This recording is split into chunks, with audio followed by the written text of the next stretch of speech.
Hi everyone and welcome to the channel. More useful information in this video for those that want to know about why radios don't work. I'm no electronics specialist, but I've had enough experience of using this type of radio in and around paramotor engines and in this configuration to know what works and what doesn't work. Sorry if there's a bit of wind in the background, I'll try and block out the wind. I was going to go flying, but it's I've checked the Met again and it is definitely gusting 17, which is not fun by any stretch of the imagination. It's down the runway, but I've still got to get to the runway, as we've just chatted about in the previous video. So this is a follow-on video from one of the questions that got asked after my questions and answers. So if you haven't seen my questions and answers video, it'll be up there.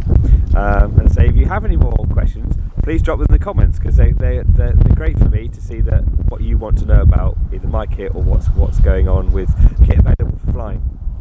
So this is a bit more about why radios work and why some radios don't work, and this isn't a product bashing video, it's just from my experience. So anyway, what I've got, one of the questions that I got asked last time was about how I attach my radio to the aircraft. I've just actually renewed my Ofcom radio license for the next 3 years, so that's all good. It's a hand-mounted radio, it's a handheld radio. It looks like it's permanently mounted, it's not. And as you can probably see on here on the screen at the moment, it's actually one of those things I had tucked away in my workshop for years. It's an old motorbike, when I used to ride motorbikes, an old motorbike add-on screen mount, and one of the stays that you have that clips the handlebars, and I had it kicking around for ages. Do I throw it away, do I not? And it became really useful, and there's a metal plate underneath which is what's screwed to the radio. I've then bolted the stay to the back of the plate so it's permanently mounted. I've got some holes as well so I can actually lanyard it on as well, and I've got an Allen key, so when I want to charge the radio, just undo the Allen key, slide it out, take it away, charge it and bring it back again. As you'll also see on the screen at the moment, there's a modified lead. So Idiot MicroAvionics modified the lead with a little block that allows me to plug my headset lead. Now this is, as you would have seen before in my previous audio video, it's a twin pin. It's designed for an ICOM type radio fitting on top of the radio, or it won't fit a Baofeng, but the twin pin is basically your mic and your headset feeds to the headset.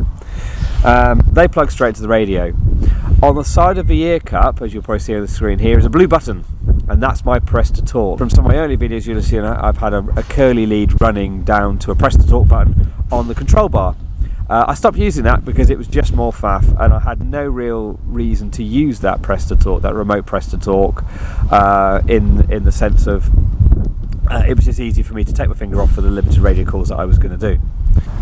So as much as I've talked about the communication side of things, the press to talk, and other bits and pieces on the helmet, the other thing I have also personally modified this aircraft. Now again, lots of previous content when I flew to Up Ottery, I noticed that my chin used to get really cold, and as much as you can get the chin overs and other bits and pieces, I wanted to see if I could add a wind dam. Now I have tried modifying a wind dam and other bits and pieces, but this is a MicroAvionics wind dam that they sell, and I've just screwed it very carefully with some drilled holes, pre-positioned drilled holes to the existing long visor.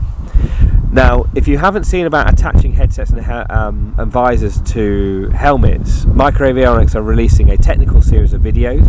It's going to be on their channel, so there'll be a link here to explain how to fit visors and headsets to helmets. So that's a side note, but just thought if you needed to know how that, where that information is. But I've used one of their wind dams for their larger, you might see my other lessons with Michelle, it's got the larger wind dam that fits the bigger helmet. That fits perfectly on it. A little bit of an overhang, as you're probably seeing on the screen right now, but it certainly keeps the wind out and makes the sound a lot quieter for when I'm flying. So that's that part of the helmet. But in terms of what makes a good radio setup, is to do with eliminating a lot of the radio interference. I'm going to stand up because my knees are hurting. A lot of the radio interference. Now the beauty is, as you're probably going to see here, my radio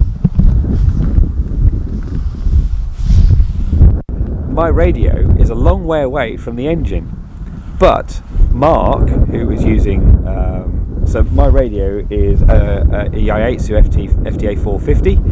I've been really impressed with that. I actually started using that radio. As part of the RAFA 40, and that was on a paramotor, and I had perfect communications with all the air traffic control units I was using, ground radios, etc. I was massively impressed with it, and I've had very little issue with it. I have, prior to using the FTA 450, the Yaesu, I was a massive ICOM fan, and I've had loads and loads of problems. Now, it's probably people are going to start bashing me in the comments right now, but I stopped using ICOMs because of the interference that I was getting. The Yaesus just seem to be really good at RF suppression. But there are some other things you can do to help suppress the RF on your engine. Now, I haven't actually done it on mine, but Mark's found it's worked on his, and he's allowed me to give away a bit of his secret. Underneath the black heat shrink that's showing on the screen right now is some copper braid. Now, you know, the flexible plastic braid that you can get for feeding cables down. He's fitted that around most of that HT lead all the way up to the spark plug cap, and that is then earthed. And again, you should be seeing it on the screen right now. That is then earthed to the chassis, and he's found that gets rid of a significant poor proportion of the RF that we've been experiencing in flight, and that's helped him get better communications as well. So basically, it's creating like a Faraday cage, but then earthing that Faraday cage to the engine chassis as well.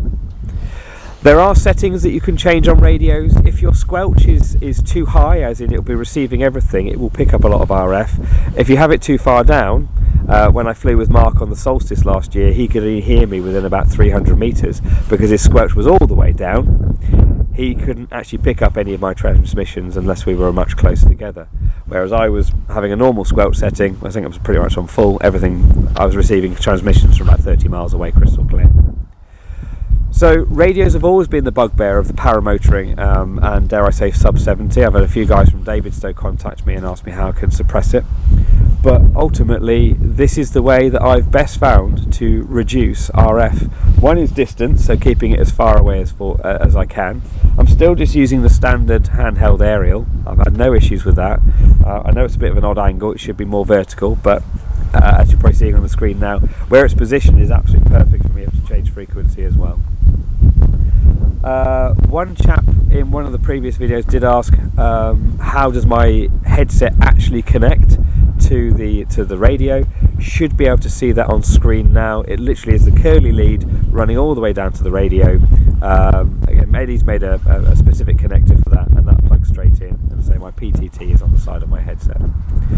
I'd love to go flying today. As you can probably tell, everything's moving around. I've dragged the aircraft out just to show you what it's like in daylight, but the windsocks are horizontal. The big 20-mile-an-hour windsock is nearly horizontal, so I'm going to put my PeaBee back in the hangar and go and have a nice warm cup of tea.